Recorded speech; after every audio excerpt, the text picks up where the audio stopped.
Baik, bismillahirrahmanirrahim. Assalamualaikum warahmatullahi wabarakatuh. Waalaikumsalam warahmatullahi wabarakatuh. Selamat malam Bapak Ibu semuanya. Yang saya hormati Ibu Irma Siagian selaku Ketua Kombel dari SMA Negeri 6 Bekasi. Mungkin Bapak Ibu sekalian pada kesempatan kali ini kita akan mendengarkan pemaparan dari Ibu Intan Ramada Putri yang akan memaparkan tentang diseminasinya mengenai budaya positif. Namun sebelumnya, kita akan dengarkan dulu sambutan dari Ketua Kombel dari SMA Negeri 6 Bekasi, yaitu Ibu Irma Siagian. Kepada Ibu Irma dipersilakan. Baik, terima kasih Ibu Fuji. Assalamualaikum warahmatullahi wabarakatuh. Selamat malam, saya sejahtera buat Bapak dan Ibu sekalian. Udah ada Bapaknya ya? Ya, baik. Terima kasih buat seluruh peserta yang bisa hadir, terutama juga buat Ibu Intan dan Ibu Fuji yang sudah mengadakan kegiatan ini. Saya atas nama Kombel 6 SMA Negeri 6 Bekasi sangat bersyukur melalui kegiatan ini kita bisa saling berbagi dan saling merefleksi kembali sebenarnya nilai-nilai yang apa tidak pernah kita dapatkan, sehingga kita sebagai pendidik bisa maksimal lagi untuk bisa memberi yang terbaik, menjawab setiap kebutuhan dari murid yang dipercayakan bagi kita. Dan saya berharap semua yang disampaikan dari awal sampai akhir itu bisa membawa angin segar sehingga kita semakin terus lebih disemangati lagi untuk memaksimalkan anak bangsa yang dipercayakan kepada kita. Sukses buat Bu Intan, Bu Fuji, dan seluruh peserta yang boleh hadir malam hari ini. Itu saja mungkin dari saya, tanpa berpanjang lebar. Tetap semangat meskipun di kondisi yang tidak malam dan kita masih dengan di tengah-tengah aktivitas kita, tapi kita percaya kita boleh ada malam hari ini karena kita mau saling mendukung satu dengan yang lain. Jadi kurang yang mohon maaf. Assalamualaikum warahmatullahi wabarakatuh. Selamat malam, salam sehat, salam sejahtera buat kita sekalian. Terima kasih. Terima kasih Ibu Irma, selamat malam juga. Baik Bapak Ibu semua, kita akan sama-sama dengarkan pemaparan tentang materi budaya positif dari Ibu Intan Ramada Putri. Kepadanya kami persilahkan. Baik, terima kasih Bu Fuji dan Bapak Ibu guru hebat semua. Izin share screen ya.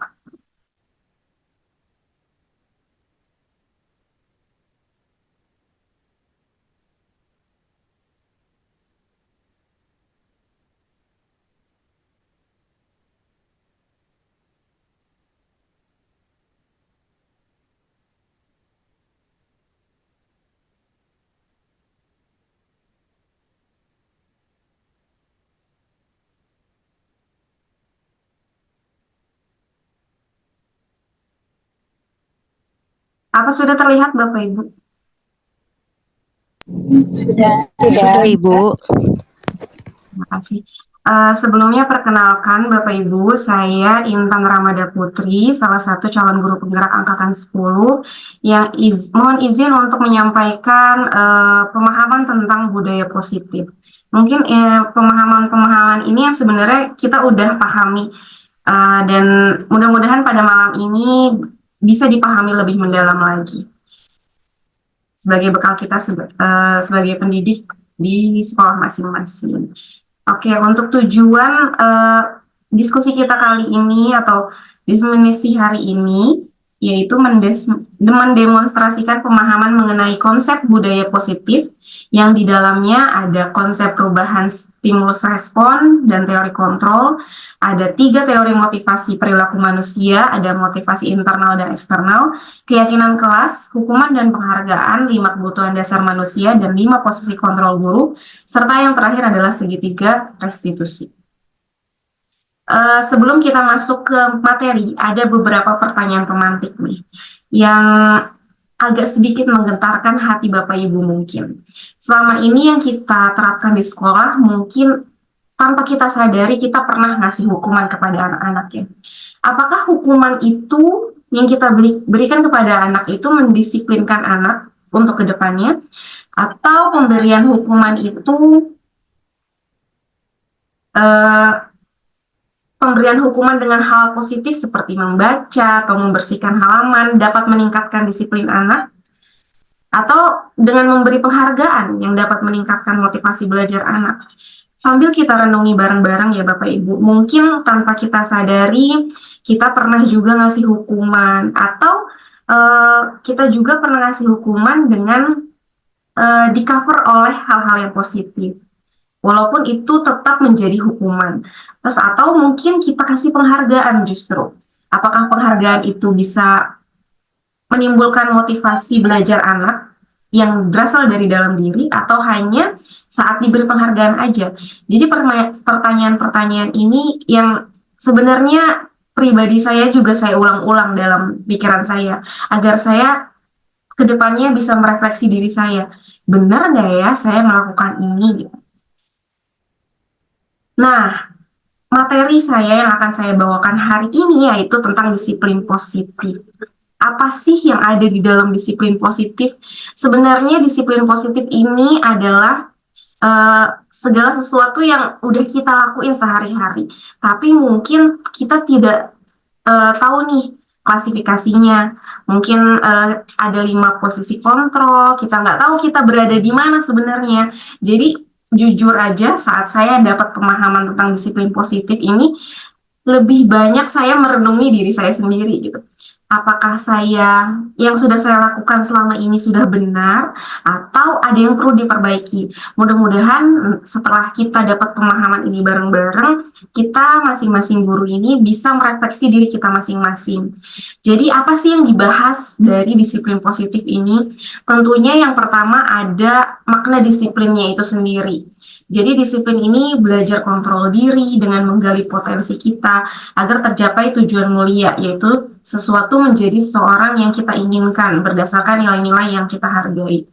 Jadi disiplin positif ini tentu berasal dari disiplin diri kita sendiri dulu. Jika memang kita belum bisa mendisiplinkan diri kita, kita sebenarnya butuh orang lain untuk mendisiplinkan. Jadi makna dari disiplin positif ini bisa berasal dari motivasi juga, dan motivasi itu berdasarkan teorinya dibagi menjadi 3. Mohon maaf Bapak Ibu. Berdasarkan teorinya dibagi menjadi 3. Ada motivasi yang berdasarkan karena dia menghindari hukuman, atau motivasi yang berdasarkan agar menerima imbalan, atau yang ketiga yang paling sangat ideal dan kita harapkan semua berasal dari menghargai diri sendiri. Ada juga kita nanti belajar tentang 5 posisi kontrol kita sebagai pendidik khususnya. Jadi selama ini ternyata apa yang kita lakuin, karakteristik yang kita keluarkan ke murid, atau yang kita lihat dari rekan-rekan sejawat kita, ternyata bisa diklasifikasikan menjadi 5 posisi kontrol. Yang pertama ada penghukum, rasa bersalah, dan lain-lain, nanti akan dibahas secara keseluruhan. Yang terakhir nanti kita akan belajar segitiga restitusi. Ini adalah menurut saya adalah tamengnya. Jadi disiplin positif ini tentu pemahaman yang ideal yang kita harapkan, tapi pada akhirnya, pada prosesnya mungkin terjadi penyimpangan-penyimpangan perilaku. Nah, segitiga restitusi ini hadir untuk membuat penyimpangan itu menjadi sebuah pembelajaran, dan itu bisa berasal dari kebutuhan dasar manusia yang belum terpenuhi. Nanti kita bahas lebih dalam lagi. Jadi secara keseluruhan disiplin positif ini sebenarnya semua yang udah kita lakuin sebagai pendidik, dan motivasi-motivasi serta penanganan kita terhadap penyimpangan-penyimpangan perilaku yang berada pada proses disiplin positif ini.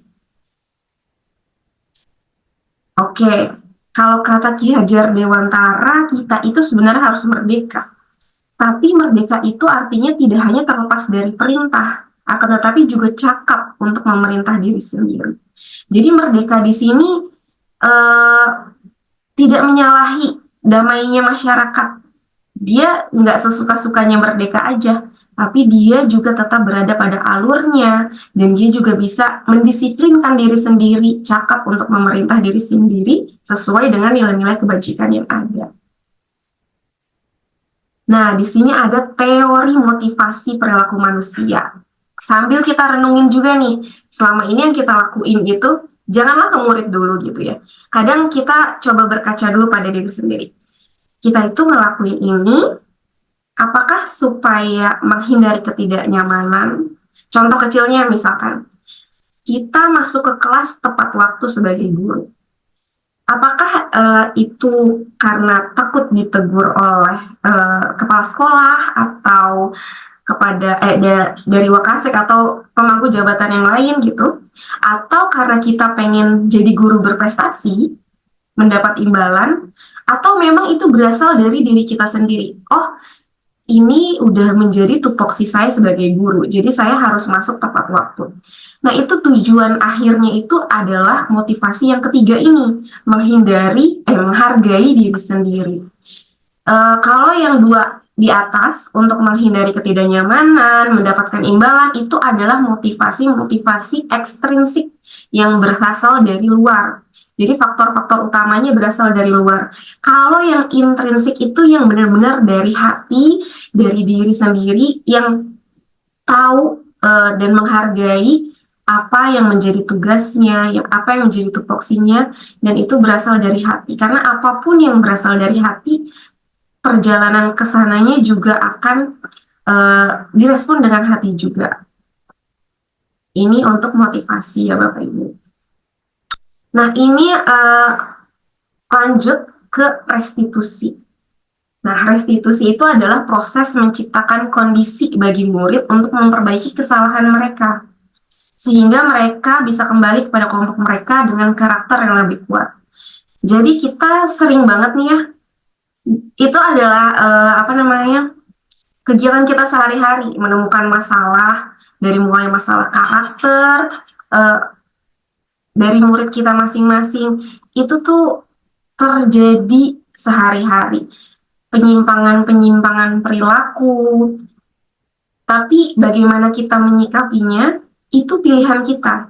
Dan restitusi ini adalah salah satu solusi buat pendidik agar kesalahan itu tidak hanya sebagai kesalahan yang harus menerima konsekuensinya, tapi kesalahan itu bisa kita olah menjadi sebuah pembelajaran. Jadi dampaknya juga lebih jangka panjang ke anak. Kalau kita kasih hukuman, mungkin jangka dia menerima kalau salahnya itu di situ adalah jangka pendek. Oh iya saya tahu saya salah, terus saya dihukum. Oke, ya udah berarti saya udah nerima dong konsekuensinya. Untuk kedepannya, saya udah tahu nih kalau saya ngelakuin itu, saya dihukum kayak gitu lagi. Oh jadi nggak apa-apa gitu. Jadi itulah kita bisa mengubah dari hukuman menjadi restitusi. Untuk tahapannya nanti akan dijelaskan lebih lanjut. Nah, ini dia. Ada perbedaan hukuman, konsekuensi, dan restitusi. Jadi kalau hukuman itu adalah sesuatu yang menyakitkan, yang harus terjadi. Kayak contohnya, kamu nggak ngerjain tugas ya? Kenapa nggak sesuai dengan deadline-nya? Berarti kamu nilainya saya nolin. Kayak gitu. Itu contoh dari sebuah hukuman. Tapi kalau konsekuensi lebih ke, kenapa kamu nggak ngerjain tugas ibu yang modul 1? Oke, sebagai gantinya kamu bikin video ya. Jadi kamu bikin video untuk menggantikan tugas yang belum dia selesaikan. Itu ada konsekuensi yang harus dia ambil di situ. Jadi sesuatu harus terjadi. Nah, kalau restitusi ini itu sebuah pilihan. Mungkin cara pandang kita terhadap kesalahan itu diubah. Jadi bukan seberapa besar kesalahannya, bukan seberapa fatal kesalahannya, tapi gimana nih, apa yang bisa kita lakuin supaya kesalahan ini bisa dijadikan pembelajaran dan tidak terjadi ke depannya lagi. Tidak ada lubang-lubang di depan yang akan dijatuhkan lagi gitu. Jadi tidak jatuh pada lubang yang sama. Itulah bedanya antara hukuman, konsekuensi, dan restitusi. Jadi kalau hukuman itu tidak nyaman untuk murid, terus jangka waktu bisa menimbulkan trauma juga gitu. Nah kalau di konsekuensi mungkin dia kalau hukuman itu kan lebih ke arah negatif ya. Kalau konsekuensi mungkin dia netral. Dia akan berlaku sesuai peraturan yang ada. Tapi kalau restitusi, dia akan menimbulkan atau membuahkan hasil yang positif. Karena selain anak itu juga bertanggung jawab atas kesalahannya, tapi ada pembelajaran yang dia dapat dari kesalahan yang dia buat. Itu tujuannya. Jadi tujuannya bukan seberapa besar kesalahannya, tapi seberapa besar pembelajaran yang bisa diambil dari kesalahan itu. Nah, ada 5 kebutuhan dasar manusia. Tentunya dari penyimpangan-penyimpangan perilaku yang ada itu memungkinkan karena kebutuhan dasar manusianya itu ada yang belum terpenuhi. Misalkan, di sini ada 5 kebutuhan dasarnya. Saya sebutin dulu. Yang pertama bertahan hidup. Bertahan hidup tuh kayak berupa makanan. Kita bisa bertahan hidup karena ada makanan, atau tempat tinggal yang nyaman, atau kita bisa tidur yang cukup, itu termasuk bertahan hidup.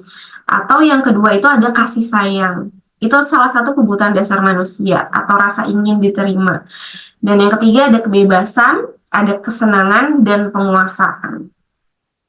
Jadi kelima kebutuhan dasar ini harus seimbang. Semuanya harus terpenuhi. Insya Allah kalau semuanya terpenuhi, tidak ada penyimpangan perilaku yang terjadi ke depannya.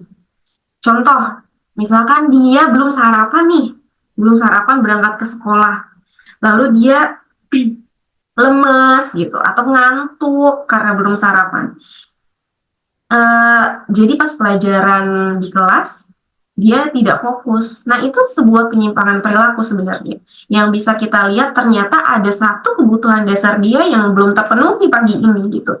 Dia belum sarapan karena itu adalah salah satu kebutuhan bertahan hidup. Atau misal di rumah mama papahnya lagi berantem, terus anaknya ke sekolah dengan perasaan sedih. Mungkin itu kebutuhan dasar kasih sayangnya belum terpenuhi, atau atau seterusnya, kebebasan, kesenangan, penguasaan. Tentu walaupun itu kecil, tapi kalau sudah terpenuhi kebutuhan dasarnya, insya Allah semua perilaku akan berjalan sesuai dengan Allah. Nah, ini ada 5 posisi kontrol guru ya. Di sini ada yang pertama itu penghukum. Jadi penghukum itu ciri-cirinya dia menghardik, menunjuk-nunjuk, menyakiti, sama menyindir. Itu adalah salah satu posisi kontrol yang termasuk posisi yang negatif gitu ya. Jadi mungkin ada kata-kata seperti, kalau kamu nggak ngelakuin, awas ya, rasain ya nanti ya. Nanti ibu kasih nilai 0 loh gitu. Jadi itu termasuk posisi kontrol yang penghukum. Yang kedua adalah pembuat rasa bersalah. Itu ciri-cirinya dia itu berceramah dan mengatakan, aduh seharusnya tuh kamu nggak kayak gini loh gitu. Ibu kecewa banget deh. Kamu kok tega sih sama ibu gitu. Kamu seharusnya kalau udah tahu, ibu capek banget loh ngomong kayak gini tuh, ibu stres loh gitu. Jujur saat saya tahu tentang pemahaman posisi kontrol ini, saya merefleksi diri saya sendiri. Aduh, kayaknya saya jago banget deh di pembuat rasa bersalah. Ini saya jago banget di sini gitu. Karena selama ini yang saya lakuin, mungkin tanpa saya sadari, saya berlaku seperti si pembuat rasa bersalah ini. Lanjut, yang ketiga itu adalah sebagai teman. Nah, ini paling banyak juga kita temui dari guru-guru di sekolah. Jadi, kadang guru-guru itu bisa membuat alasan-alasan untuk muridnya. Bahkan di satu kasus tertentu, dia bisa aja nutupin kesalahan muridnya karena merasa, oh murid itu teman saya gitu. Dan anaknya pun jadi ngerasa, oh si ibu ini mah teman saya gitu, saya bisalah nanti minta lindungin sama beliau gitu. Jadi kayak kata-kata seperti ayolah lakuin demi ibu gitu. Masa kamu nggak mau sih, ibu kan pernah bantu kamu. Jadi kayak ngerasa ada kedekatan secara intim yang bisa dijadikan alasan untuk muridnya. Atau yang keempat ini sebagai pemantau. Jadi pemantau ini dia berfokus pada peraturan. Kalau ada perilaku yang tidak sesuai dengan aturan, mungkin si pemantau ini adalah orang yang paling peka, gitu ya. Jadi si pemantau ini salah satu posisi kontrol yang positif karena dia bisa memantau perilaku sesuai dengan keyakinan kelas, keyakinan sekolah yang berlaku. Nah, dari 1, 2, 3, 4 yang tadi sudah saya jelaskan, ada satu posisi kontrol yang paling ideal yang bisa kita terapkan di kehidupan kita sebagai pendidik, yaitu posisi kontrol sebagai manajer. Jadi kalau manajer itu lebih ke mengajukan pertanyaan-pertanyaan. Jadi justru bukan, kalau pemantau, bedanya pemantau sama manajer ya. Kalau pemantau tuh kamu telat, kamu harus literasi 1 jam pelajaran. Udah, itu mutlak gitu.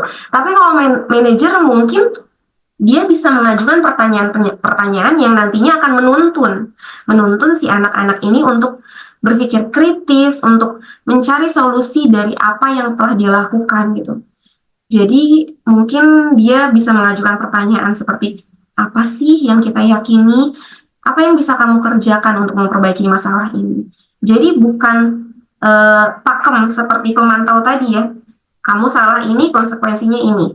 Tapi kalau manajer lebih ke ayo coba kita ngobrol kayak gitu. Mungkin di posisi manajer ini kita butuh banyak waktu ya untuk menerapkan posisi sebagai manajer. Walaupun kita tahu kita sebenarnya sebagai guru itu waktunya langka banget gitu ya Bapak Ibu. Nah, selanjutnya ada tentang segitiga restitusi. Tadi yang sempat saya bahas di awal, restitusi ini sebagai salah satu solusi atau bisa saya sebut juga sebagai pendekatan ya. Pendekatan restitusi yang bisa kita terapkan agar setiap pelanggaran atau penyimpangan perilaku lebih terarah dan bisa dijadikan pembelajaran oleh pelakunya gitu. Di segitiga, kenapa disebutnya segitiga? Tentu karena ada 3 tahapan di dalamnya. Yang pertama adalah menstabilkan identitas. Ya, menstabilkan identitas. Jadi contohnya misalkan ada murid nggak piket, dia malah pergi ke kantin contohnya. Lalu kita sebagai guru mendapati dia di kantin. Mungkin kalau kita tipe posisi kontrol sebagai penghukum, ekspresi pertama yang muncul mungkin marah ya. Astagfirullah, kamu itu kenapa sih kok bukannya piket segala macam. Cuman di segitiga restitusi ini yang memposisikan kita sebagai manajer dan menggunakan pendekatan restitusi ini, yang bisa kita lakukan yang pertama adalah menstabilkan identitas. Yang pertama adalah menstabilkan identitas. Mungkin kita tanya dulu, kamu kok ada di sini? Bukannya harusnya kamu piket ya? Nah, nanti di situ artinya kita menggali cerita dari dia, POV dari dia gimana. Nanti dia akan menceritakan kronologinya dengan nyaman, dengan merasa santai, karena pembawaan kita sebagai gurunya juga menstabilkan gitu. Jadi tahapan pertamanya itu adalah menstabilkan identitas. Yang kedua adalah validasi kebutuhan atau validasi kesalahan. Nah, jadi setelah kita menstabilkan identitas, misalkan dia tanya, iya Bu, tadi saya sebenarnya mau ke toilet, tapi saya lapar, jadi saya ke kantin dulu deh sebelum piket. Misalkan anaknya jawab kayak gitu. Di validasi kesalahan ini mungkin kita bisa stabilkan dengan, oh iya ya, sama ibu juga kalau misalkan lapar pengennya ke kantin gitu. Jadi anak itu merasa, oh kesalahan yang saya buat itu ternyata bisa juga dilakukan sama orang lain. Contohnya sama guru saya gitu. Jadi oh buat kesalahan itu ternyata pada manusia itu wajar loh. Tapi yang penting di sini kita validasi lagi kesalahannya. Tapi menurut kamu eh, ke kantin saat kamu harus piket itu salah nggak sih? Ya salah sih Bu, mungkin dia akan jawab kayak gitu. Ya memang salah sih, teman-teman saya malah capek, saya malah ke kantin enak makan-makan. Tapi kan saya ada alasannya Bu, gitu. Nah, di situ bagian di tahapan validasi kesalahan. Yang terakhir itu adalah menanyakan keyakinan.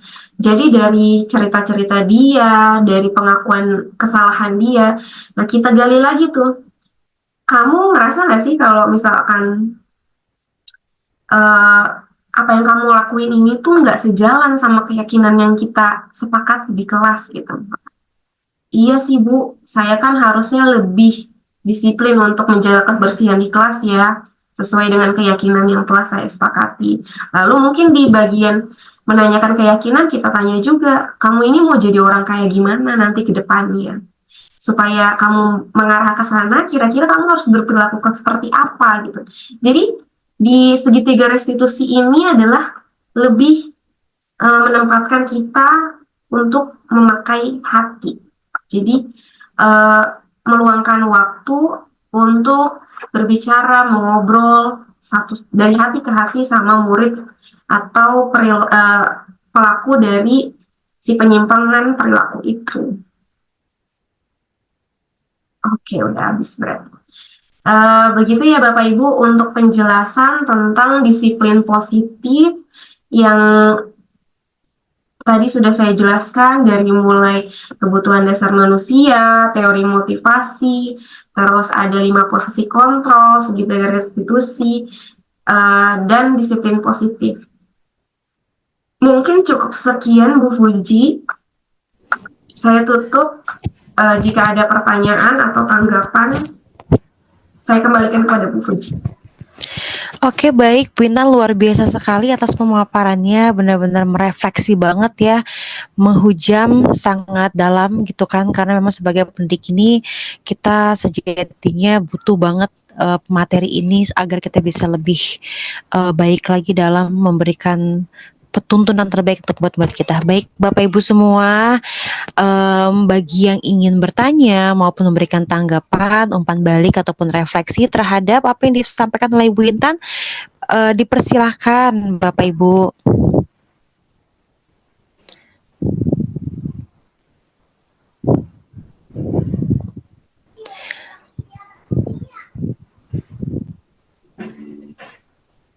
Bagaimana?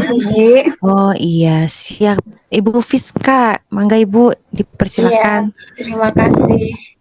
Tadi saya belum memperkenalkan diri, Bapak Ibu. Perkenalkan, saya Fiska Frianti. Saya salah satu pengajar di SMA Negeri 1 Setu. Mohon saya beri aplaus dulu buat Bu Intan, luar biasa sekali pemaparan tentang budaya positif itu seperti tadi Bu Fuji sampaikan, seperti menampar diri saya sendiri. Apalagi tentang yang tadi 5 posisi kontrol Bu Intan, saya tertarik dengan 5 posisi kontrol yang Bu Intan sampaikan, mulai dari penghukum, kemudian pembuat merasa bersalah, teman, pemantau, dan manajer. Saya pernah melakukan 1, 2, 3, 4 dan sepertinya untuk menjadikan diri kita sebagai manajer itu butuh proses, Bu Intan. Yang sering saya lakukan itu adalah sebagai teman dan sebagai pemantau. Itu hampir sering, karena sekarang ini kan kita pasti dekat dengan anak-anak ya. Kita menganggap mereka sebagai, kadang kita memposisikan kita sebagai teman mereka, sebagai kakak, sebagai sahabat, sebagai guru, dan sebagainya. Dan itu menjadikan anak-anak merasa dekat dengan kita. Dan terkadang dengan adanya kedekatan kita dengan anak-anak, anak-anak menyalahgunakan kedekatan tersebut. Nah, yang saya sampaikan tadi bahwa saya sering memposisikan saya itu sebagai teman dan sebagai pemantau. Yang ingin saya tanyakan Bu Intan, bagaimana sih langkah-langkah yang pas, langkah-langkah yang ideal untuk memposisikan kita sebagai manajer ketika menghadapi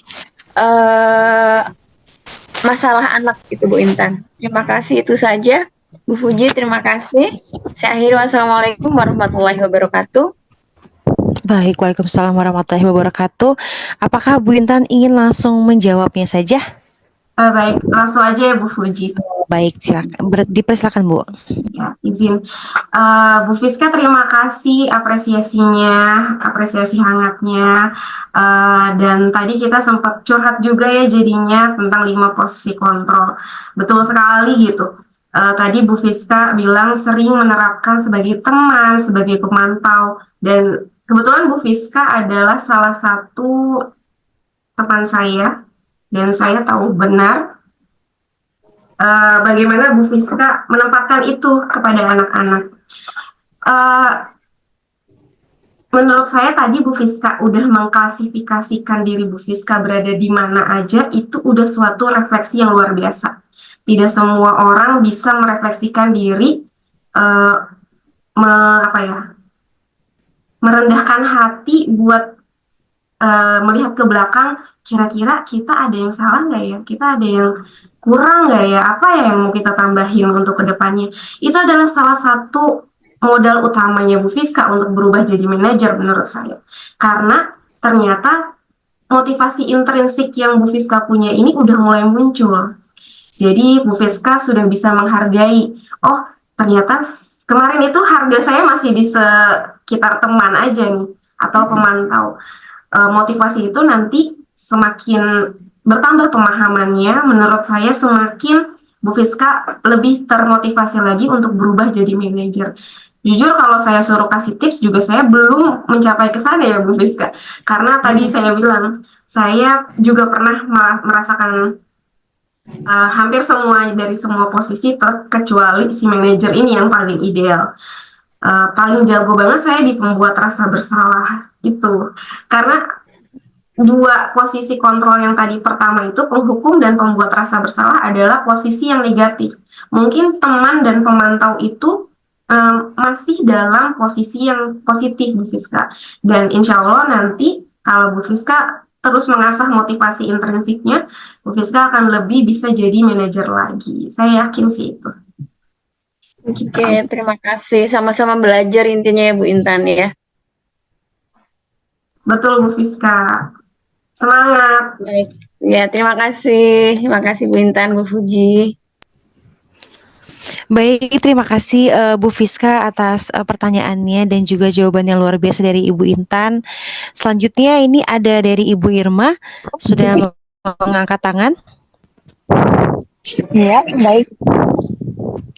Terima kasih. Saya nggak mau bertanya, tapi sharing aja. Sebenarnya saya terdengar ibu-ibu dan bapak. Terdengar Ibu? Ya, jadi mungkin sharing ya. Dulu saya pernah ketika awal pertama saya jadi guru, ya seperti Bu Friska bilang, menjadi sahabat, jadi teman ya Bu Friska ya. Sama dulu saya jadi guru formal itu di tahun 2009. Background saya memang dulu saya adalah mentor, konselor anak muda. Jadi artinya, dan saya juga trainer. Ketika saya masuk dunia pendidikan formal, ya saya value-nya sebenarnya tidak berubah, cuman bedanya adalah secara formal. Sampai ada satu yang berkata demikian sama saya, Wira, sama anak jangan terlalu dekat, nanti mereka kurang ajar, gitu. Tapi kalau saya berpikir bahkan sampai hari ini, bahwa sebenarnya mereka bersikap kurang ajar atau tidak bukan masalah dia dekat sama kita, justru ketika dia dekat sama kita, dia paham dan kenal kita, tahu apa yang kita tidak kita inginkan dan tahu apa yang kita inginkan dalam arti positif maksudnya.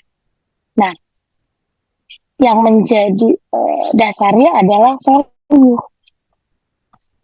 Yaitu kalau kita belajar di apa tadi yang sudah dipaparkan adalah nilai-nilai positif, nilai-nilai budaya positif ini dasarnya adalah nilai-nilai kebajikan yang bersifat universal, yang tidak ditentang atau tidak melihat dari suku, bangsa, agama atau apapun dan semua diakui gitu kan. Jadi mungkin ini gimana kita dalam budaya positif juga belajar mengenai kesepakatan, keyakinan kelas dan keyakinan sekolah. Nah, jadi ini mungkin yang harus kita perkuat bersama. Sehingga ketika kita melakukan posisi manajer, itu jelas dasarnya. Kemudian anak juga ketika dia memvalidasi kesalahannya, dia tahu karena ada nilai yang sudah disepakati bersama. Nah, kemudian makanya kita mengingatkan kembali, kenapa kadang kita tidak bisa melakukan? Mungkin kita kadang-kadang tidak pegang itu atau tidak buat itu sebelumnya gitu. Nah, jadi mungkin itu yang membuat sekarang ke depan kita akhirnya bisa paham. Saya percaya sebenarnya kita juga sudah pernah kok menjadi manajer, cuman mungkin istilahnya apa ya, kita baru paham. Oh ternyata pasti kita kadang ingetin, ya po ibu bersalah, pernah ngelakuin salah, pernah ngelakuin uh, apa namanya terlambat atau dan segala macam. Nah kemudian kita juga mengingatkan mereka, tapi kadang-kadang kita lemahnya adalah yang tadi keyakinan itu baru sebatas kayak peraturan dan tidak menjadi keyakinan karena dari eksternal bukan dari dalam intrinsik gitu kan. Nah sehingga jadi seperti nggak nyambung, jadi masing-masing punya versi. Nah mungkin itu yang kita mau ke depannya sebagai pendidik untuk diperkuat sehingga akhirnya sama-sama menghargai karena sudah diyakini bersama. Nah ini yang mungkin dunia pendidikan baik. Nah mungkin kita mulai dari kelas karena kadang-kadang kalau kita bermimpi untuk hal yang besar sementara dari yang sederhana yang kecil aja kita tidak melakukan dengan cara yang tepat. Jadi mungkin uh, itu yang bisa saya sharing. Jadi ayo uh, ibu bapak kita sebagai pendidik yang utama adalah membangun manusianya dan memang dibutuhkan ekstra waktu, tenaga, bahkan materi. Kadang-kadang kita harus tinggalkan materi kita untuk kita memanggil anak, untuk kita melakukan tadi segitiga restitusi. Nah, makanya saya sering kali, waktu ini habis banget ya, ngapain kadang cuma ketemu anak, akhirnya ngajar juga kayak ini. Tapi memang itulah sebenarnya esensi daripada pendidikan. Membangun nilai profil Pancasila melalui setiap apa yang kita sudah lakukan, khususnya tentang budaya positif, supaya yang menjadi subjeknya kita adalah anak, sehingga anak bukan menjadi objek ketika kita mungkin juga banyak hal tentang budaya positif. Jadi kita tidak sedang, oh kita harus lakukan ini, program ini gitu, enggak. Tapi menghidupinya jadi kehidupan gitu. Sehingga akhirnya tidak lagi menjadi frustasi, walaupun kadang-kadang kita terjebak menjadi tadi yang 1, 2, 3, 4 ya, pasti nggak mungkin kita nggak akan melakukan. Nah, tetapi paling tidak dengan posisi manajer ini yang semakin kita perkuat gitu. Anak diperkuat, kita diperkuat, jadi semuanya sama-sama. Dan akhirnya kita berharap ke depannya akan semakin lahir pendidik-pendidik maupun peserta didik yang sesuai dengan nilai-nilai yang diharapkan, yaitu membangun dengan nilai-nilai kebajikan yang universal. Itu sih mungkin Ibu Bapak, lebih kurangnya mohon maaf, terima kasih. Luar biasa sekali sharing ya dari Ibu Irma ini ya, berdasarkan apa yang mungkin sudah dilakukannya di sekolah dan juga ya memang luar biasa sekali. Mungkin dari Bu Intan ada yang mau ditanggapi, Bu?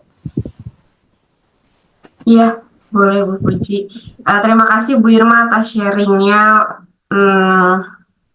Banyak sekali yang bisa saya pelajari dari pengalaman-pengalamannya Bu Irma.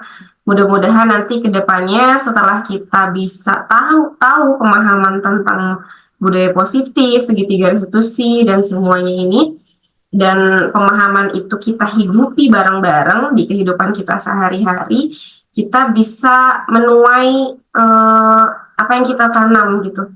Jadi nanti anak-anak yang kita harapkan adalah karakter buahnya itu adalah sebuah karakter anak yang bisa secara mandiri sesuai dengan profil pelajar Pancasila atau nilai-nilai kebajikan yang kita yakini. Gitu, Bu Puji. Iya, luar biasa sekali ya diskusi kita pada malam hari ini tentang budaya positif ini ya. Bapak Ibu, kira-kira ada yang masih ingin memberikan tanggapan atau sudah cukup? Mungkin sudah cukup, Bu Fuji. Mungkin kita bisa dokumentasi dulu, boleh on cam gitu kali ya, Bu Fuji ya? Iya, boleh. bisa Siap. dokumentasi. Bapak Ibu dipersilahkan mungkin bisa yang tidak ada halangan untuk membuka kameranya, bisa buka kamera untuk kita ambil dokumentasi.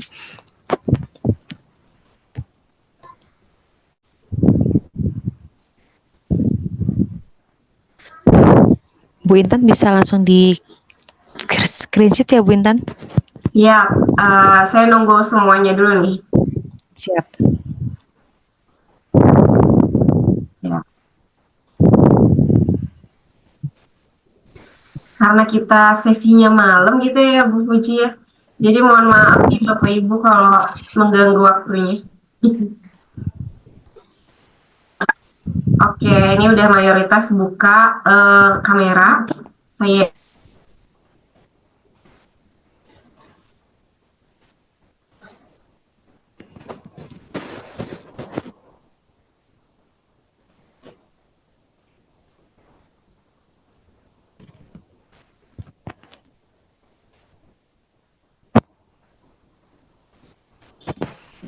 Sudah Bu Intan? sekali lagi Jangan lupa Bapak Ibu, senyum. mungkin gaya Guru penggerak. Iya, guru penggerak. Oke. Gaya bebas. Oke, siap. 1, 2. Oke, sudah Bapak Ibu. Aman. Oke. Beda-beda nih arahnya tadi. Bapak Ibu jangan lupa isi daftar hadir di kolom chat sudah saya kirimkan. Nggak ada snack nih. Ada dikasih voucher. Kalau di absen ada vouchernya tuh di absen. Iya. Ya. Terima Pakai kasih, kopi, kayak terima Bu Intan kasih Bu banyak Fuji. ya Bapak Ibu. Saya izin stop record dulu.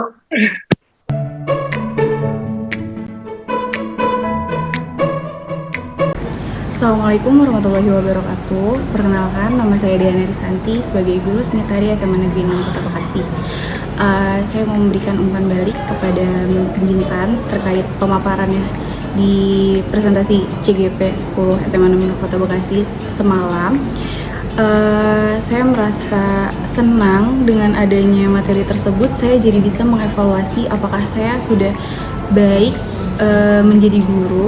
Terus melalui kegiatan tersebut juga saya menjadi sadar bahwa pentingnya budaya positif untuk anak-anak untuk menerapkan hal-hal positif itu dan menanamkan nilai-nilai tersebut. Jadi ketika mereka melakukan kesalahan, kita sebagai guru tidak hanya menjudge aja, tapi kita juga bisa memberikan restitusi yang mereka bisa pilih. Terus dari pemahaman budaya positif itu juga kita jadi sadar bahwa pentingnya ada kesepakatan kelas. Dari kesepakatan tersebut kita juga bisa menanamkan nilai-nilai positif yang hal-hal apa saja yang mereka tidak boleh dilakukan dan hal-hal apa saja yang mereka harus lakukan. Jadi ketika mereka melakukan penyimpangan, mereka sadar atas kesalahan diri mereka sendiri dan hal tersebut menjadi value untuk dirinya mereka sendiri. Terima kasih Bu Intan untuk pemaparannya, sangat bermanfaat untuk saya dan mengevaluasi saya untuk kedepannya bagaimana menghadapi anak-anak yang melakukan kesalahan. Assalamualaikum warahmatullahi wabarakatuh. Perkenalkan, saya Fiska Frianti. Saya ingin menyampaikan umpan balik saya terhadap Bu Intan Ramada Putri yang sudah memaparkan tentang budaya positif. Pemaparan Bu Intan tentang budaya positif sungguh sangat luar biasa, membuat saya dapat merefleksikan diri saya bagaimana menjadi seorang manajer, di mana manajer merupakan posisi kontrol yang paling ideal dari seorang guru, karena selama ini saya masih memposisikan diri saya sebagai teman maupun sebagai pemantau. Selain itu, saya juga bisa belajar tentang bahwa sebenarnya penghargaan itu ternyata bukan hanya bersifat positif, tetapi ada juga sifat negatifnya. Ya, karena salah satunya adalah mengurangi kreativitas siswa dan lain-lain. Terima kasih kepada Bu Intan yang sudah memaparkan budaya positif. Semoga kita sebagai seorang pendidik bisa mengaplikasikannya kepada anak murid kita, dan kita bisa menjadi guru yang selalu menanamkan budaya positif di sekolah maupun dimanapun kita berada. Terima kasih, sukses selalu. Wassalamualaikum warahmatullahi wabarakatuh. Assalamualaikum warahmatullahi wabarakatuh. Saya Safira Margiza Saputri, guru SMA PGRI 1 Bekasi, ingin memberikan umpan balik terhadap paparan materi dari Ibu Intan terkait budaya positif. Menurut saya paparan dari Ibu Intan itu sudah sangat cukup baik dan membuat hati saya tuh jadi terbuka gitu. Oh, ternyata saya masih perlu banyak belajar gitu, terutama untuk menangani anak supaya menjadi manajer yang baik gitu ya. Kalau selama ini saya memperlakukan murid sebagai teman, ternyata ada lagi nih yang lebih ideal sebagai manajer. Cukup sekian dan terima kasih dari saya. Sukses terus Bu Intan.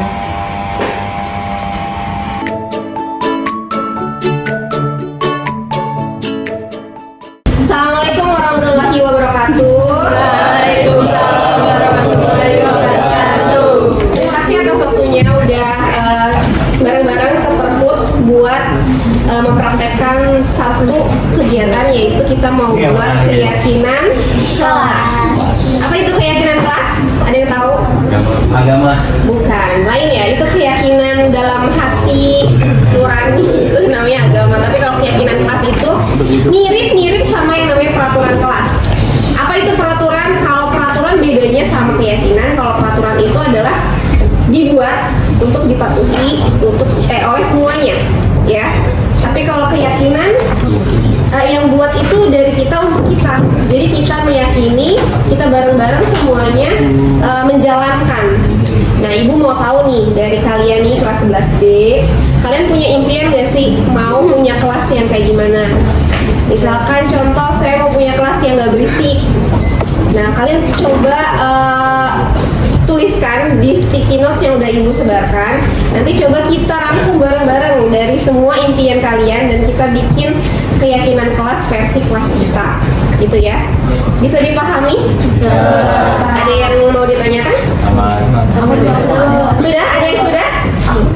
Udah boleh.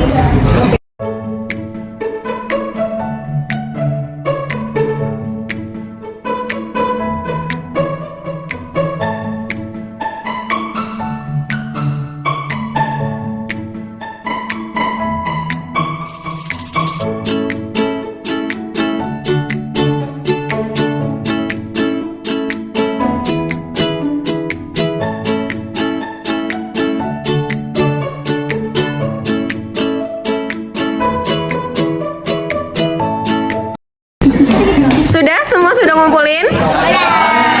Oke. Sekarang Ibu minta bantuan sama Alin dan Zaki buat bacain beberapa impian dari kelas kalian nih. Coba kamu bacain beberapa yang menarik menurut kamu. Zaki dulu. Salah satu harapan dari keyakinan kelas dari 11D yaitu saya ingin seluruh anggota kelas 11D tidak membicarakan hal yang tidak penting saat guru sedang menjelaskan. Bisa dipahami sama semuanya? Apakah itu benar terjadi di kehidupan sehari-hari? Itu kan harapan salah satu teman kalian ya? Kalian setuju nggak? Di sini salah satu keyakinan dari kelas 11D itu setelah pelajaran selesai, sampah dan meja tiap siswa harus bersih. Dan juga jika menemukan barang, alat tulis dan lain-lain di kelas diletakkan di meja atau tempat khusus barang temuan. Setuju nggak? Itu karena harapan yang mulia ya, menjaga kebersihan.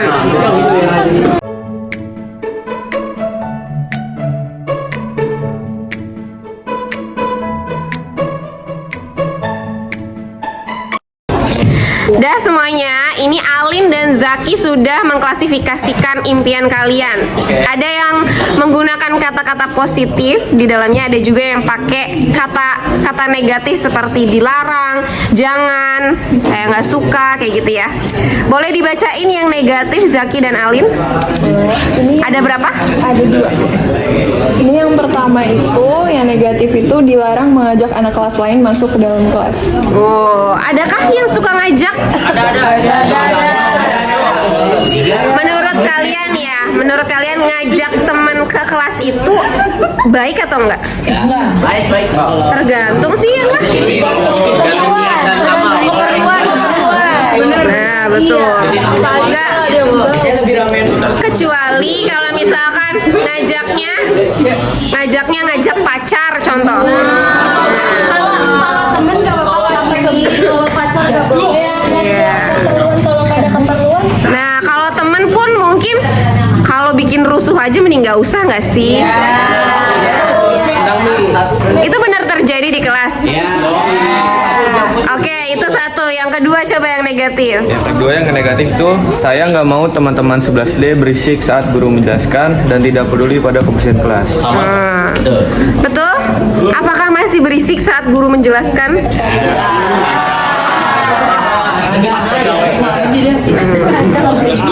Yang sama nggak? Banyak ya? Banyak juga kelas yang mau suasana itu seperti nggak berisik. Nah, berarti coba dirangkum nih dari pernyataan teman-teman, dirangkum jadi beberapa poin. Tapi keyakinan itu harus berupa kata-kata yang positif, yang bisa mengajak persuasi. Bisa? Oke, coba. Jadi dari yang udah tadi kita baca, beberapa keyakinan yang teman-teman tulis di sini, bisa kita simpulkan banyak teman-teman yang mau suasana kelas itu nyaman, bersih, dan juga saat guru sedang menjelaskan itu kita nggak asik sendiri atau berisik sendiri. Dan juga banyak dari teman-teman yang nulis kalau misalkan tiket itu kan sudah ada jadwalnya, itu harus dilaksanakan dengan baik sesuai jadwalnya sendiri. Jadi jangan kabur atau langsung pulang. Jadi biar suasana kelas juga nyaman, bersih. Jadi kita juga belajarnya itu merasa nyaman. Di sini juga teman-teman ada yang nulis ada tiket. Terus biar solid, biar kita ngikut kegiatan sekolah kayak misalnya lomba-lomba dan lain-lain itu seru. Jadi aktif gitu ya. Jangan tunjuk-tunjukkan gitu ya. Selama ini yang terjadi gimana?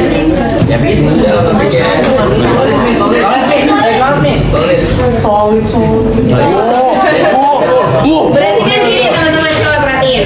Kalau ada temennya yang punya perilaku menyimpang dari keyakinan yang udah kita buat nih, nanti kita saling ngingetin ya, saling ngingetin. Misalkan ada keyakinan tadi berisik, terus tiba-tiba ada anak atau teman-teman kalian ini yang lupa, itu menjadi kewajiban siapa untuk mengingetin? Kita. Karena yang bikin keyakinan ini bareng-bareng. Coba dari semua ini kamu buat jadi poin-poin. Itu sticky note-nya dibuka aja, lalu di situ dipoinin 1, 2, 3, 4 keyakinan kelas yang kita yakini. I shine so bright, you might go blind, blind, blind. When I walk through, they close their blinds. I'm gonna show off, I know it's time. I am my price, don't it look nice? You look nice, don't it? I bet we could roll out. When I show up, I show out. Didn't know then, but I know now. Best kept secret, but you know now. Take a look what I started. Knew it right when I found it. Eyes on me 'cause I got it. I got it. Do what I want, it's my party. I just answer my calling. They all up 'cause I got it. I got it. I got it, got it. Teman-teman, ini beberapa poin yang sudah dirangkum dari banyak tadi notes yang sudah dibikin oleh kalian semua. Di sini kami berdua akan membacakan 5 poin yang sudah kami rangkum.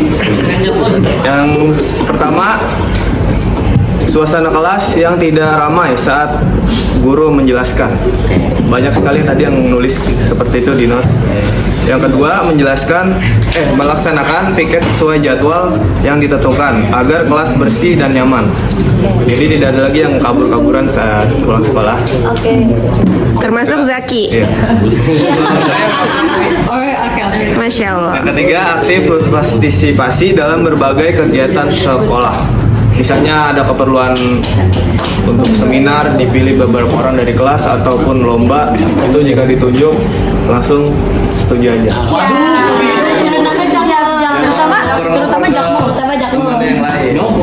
Terutama Jakmus ya. Yang keempat, jika menemukan barang atau alat tulis dan lain-lain yang hilang, dikembalikan ke tempat. Mungkin ke tempat meja guru untuk besok ada yang hilang, bisa ambil langsung, ada yang merasa hilang. Dan yang terakhir, meminimalisir siswa-siswi selain kelas 11D untuk tidak masuk ke dalam kelas kecuali ada keperluan. Bisa dipahami semuanya? Bisa. Coba dari 5 poin yang sudah dirangkum oleh Alin dan Zaki, poin yang pertama itu di situ ada nilai kebajikan apa tuh di situ? Menghargai. Jadi suasana kelas bisa juga disiplin. Tanggung jawab. Suasana kelas tidak ramai saat guru menjelaskan. Berarti kan ada poin saling menghargai antara guru dan murid, betul? Berarti ada nilai kebajikan saling menghargai di keyakinan kelas kita. Yang poin pertama. Coba yang poin kedua. Bertanggung jawab. Terus apa lagi? Terus menjaga ya. Jadi di poin kedua ada disiplin diri ya untuk menjaga kebersihan. Terus yang ketiga, aktif berpartisipasi. Apa nilai kebajikan? Gotong royong. Bukan gotong royong. Apa? Aktif, betul. Kita harus aktif berpartisipasi. Lalu yang keempat, jika menemukan barang, jujur. Nah, betul. Jadi kita harus jujur. Yang kelima, meminimalisir siswa-siswi. Itu ada nilai kebajikan apa? Mungkin ada sebagian dari kalian yang memang senang ngobrol sama teman kelas yang lain, tapi ada sebagian juga yang merasa terganggu ternyata. Berarti di situ ada nilai apa yang harus kita betul. Sama kayak poin yang pertama ya. Jadi dari 5 poin ini kalian udah tahu nih nilai kebajikan apa yang kita yakini bersama. Jangan sampai nanti ada penyimpangan perilaku di luar itu. Jadi kalian semua adalah polisinya. Polisi dari keyakinan kelas. Kalau ada teman kalian yang tidak menerapkan keyakinan kelas dengan baik, kalian berhak untuk menegur. Ya. Bisa dipahami semuanya? Jadi nilai-nilai ini bukan hanya sekedar tulisan, tapi justru harus dihayati, dimasukin ke dalam hati masing-masing. Kalau oh iya ternyata kelas 11D itu pengennya kita saling menghargai. Ya udah deh, saya nggak mau ganggu dia gitu. Jadi saya nggak mau berisik. Contohnya gitu. Nanti habis ini kita buat kira-kira perilaku-perilaku apa yang sesuai sama keyakinan yang kita yakini tadi ya. Jadi ini adalah poin-poinnya. Justru keyakinan kelasnya itu yang tadi, nilai-nilai kebajikan tadi yang kalian udah klasifikasiin. Bisa dipahami semuanya? Bisa. Adakah yang keberatan sama kesimpulan yang dibuat? Cukup nih. Cukup ya? Ya, Mi. Oke, semoga bisa dipahami. Terima kasih. Assalamualaikum warahmatullahi wabarakatuh. Waalaikumsalam warahmatullahi wabarakatuh.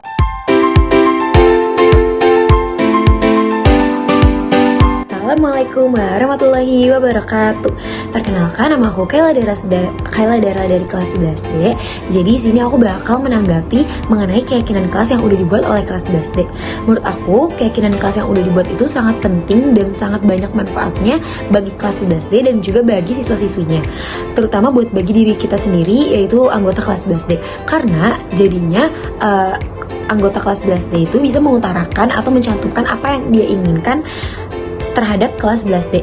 Contoh kayak misalnya aku pengen di kelas 11D itu tidak berisik kalau misalnya ada guru yang sedang mengajar.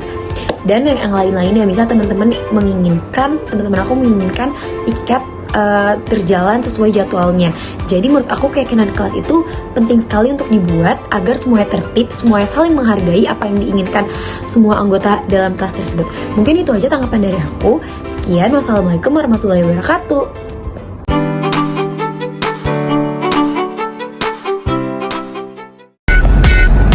Assalamualaikum warahmatullahi wabarakatuh. Halo semuanya, nama aku Revian Chandra Dwi-Utama, biasa dipanggil Revian. Aku dari kelas 11D. I shine so bright, you might go blind, blind, blind. When I walk through, they close their blinds. I'm gonna show off, I know it's time. I am my bright stone, it look nice. You look nice, don't you? I bet we could roll out. When I show up, show out. Didn't know then, but I know now. Best kept secret, but you know now. Take a look what I started. Revian adalah salah satu murid kelas 11D yang memiliki kendala dalam pengerjaan tugas. Ia sering abai terhadap tugasnya, yang membuat ia selalu terburu-buru dalam mengerjakan tugas.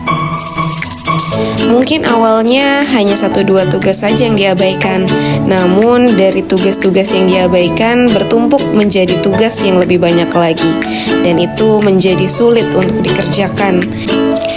Perilaku Revian ini sangat tidak sesuai dengan keyakinan yang sudah dibuat. Oleh karena itu, yuk kita simak pendekatan restitusi yang sudah saya lakukan.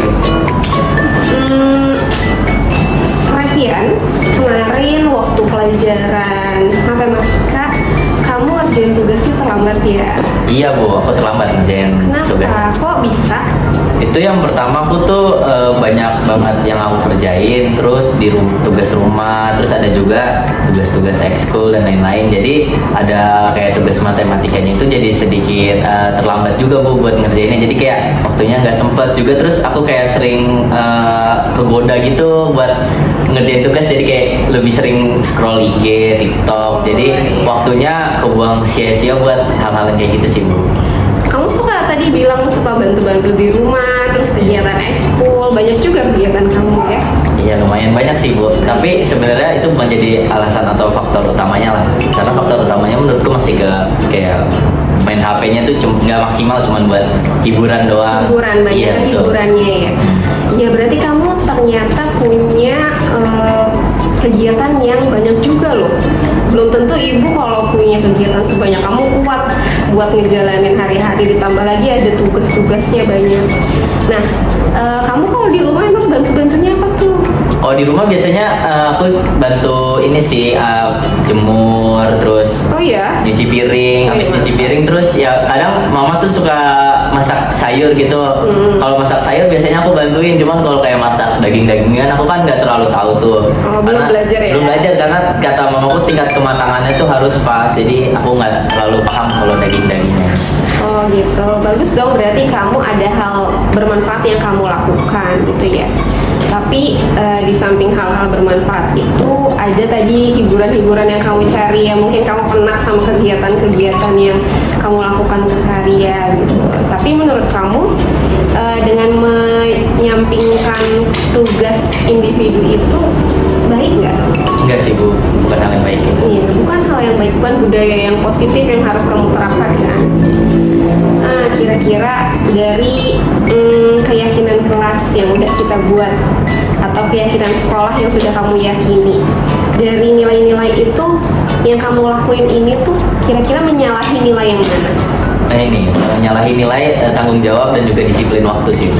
Harusnya gimana tuh kalau tanggung jawab sama disiplin? Kalau tanggung jawab itu aku harusnya tuh ngerjain tugas matematikanya tuh di waktu sesuai dengan deadline-nya. Misalkan Senin minggu depan dikumpulin ya. Nah Senin minggu depan tuh aku harusnya udah selesai, bukannya Senin minggu depan aku baru ngerjain atau baru hari setelah hari Seninnya aku baru ngerjain atau baru ngumpulin. Jadi itu bentuk tanggung jawabnya itu salah karena karena aku juga nggak sesuai gitu ngumpulinnya sesuai waktunya. Terus kalau disiplin waktunya itu kan misalkan dikumpulinnya Senin minggu depan, berarti kan aku punya waktu yang lumayan lama dong, bisa dibilang ya semingguan lah, punya waktu tuh seminggu. Tapi ketika aku nggak ngerjain tugas itu atau lebih tepatnya ya terlambat untuk ngumpulin di hari yang telah ditentuin itu, rasanya kayak aku punya disiplin waktunya tuh kurang bagus gitu. Jadi ya bagaimana caranya itu aku belum nemuin saat itu gitu caranya biar bisa punya disiplin waktu dan juga tanggung jawab yang bagus gimana.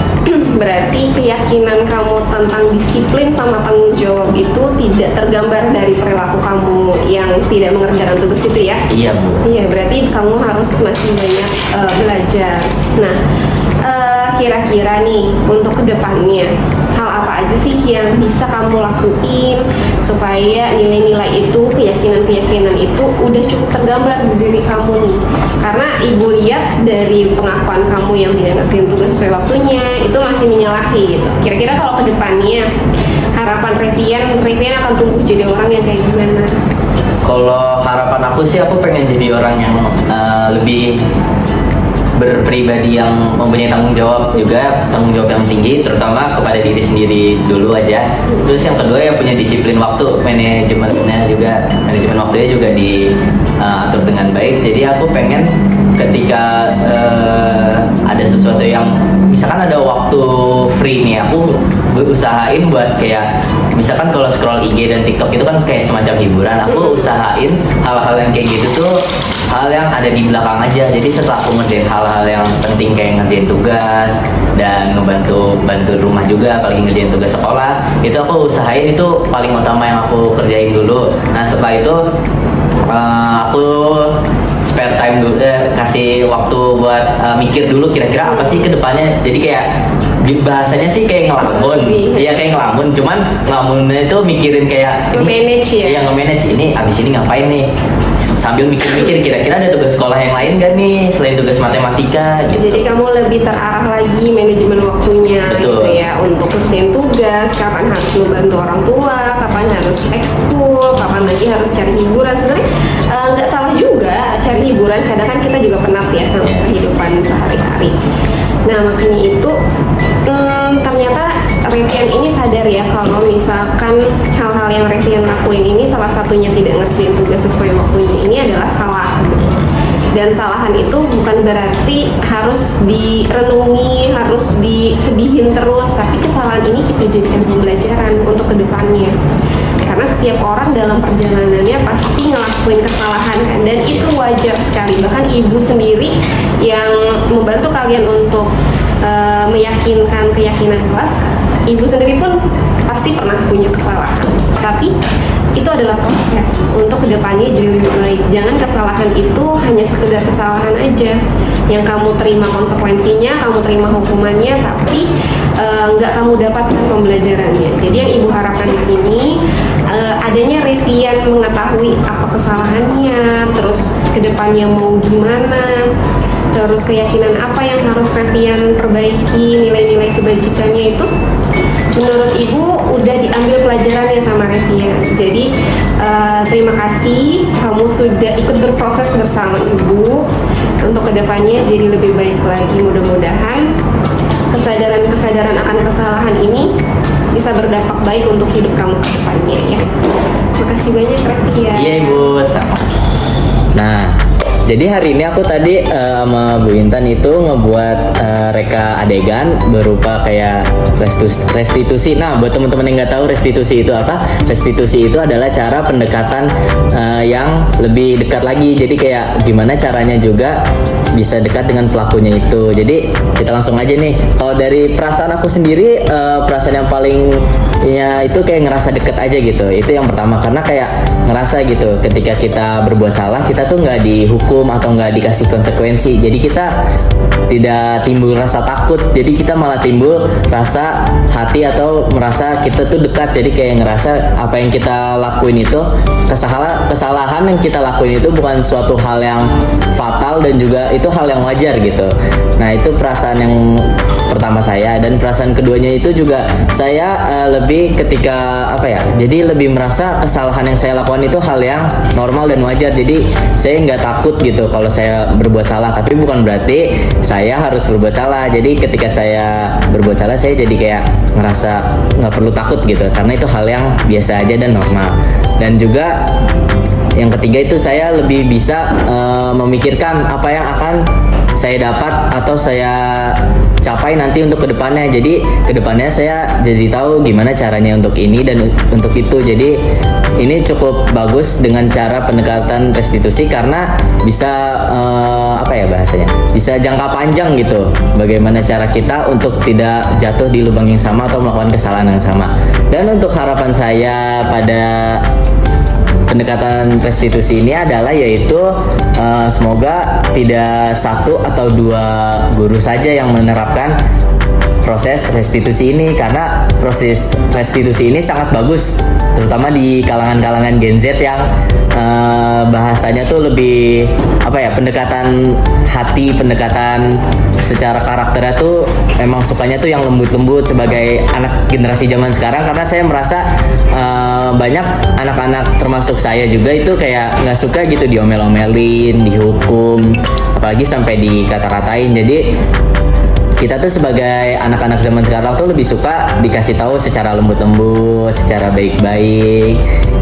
Nah, jadi untuk harapan saya ke depannya bisa diterapkan oleh banyak guru dan juga dapat berimpact dengan jangka panjang dan juga lebih meluas lagi. Oke, terima kasih Revian. Ya, terima kasih.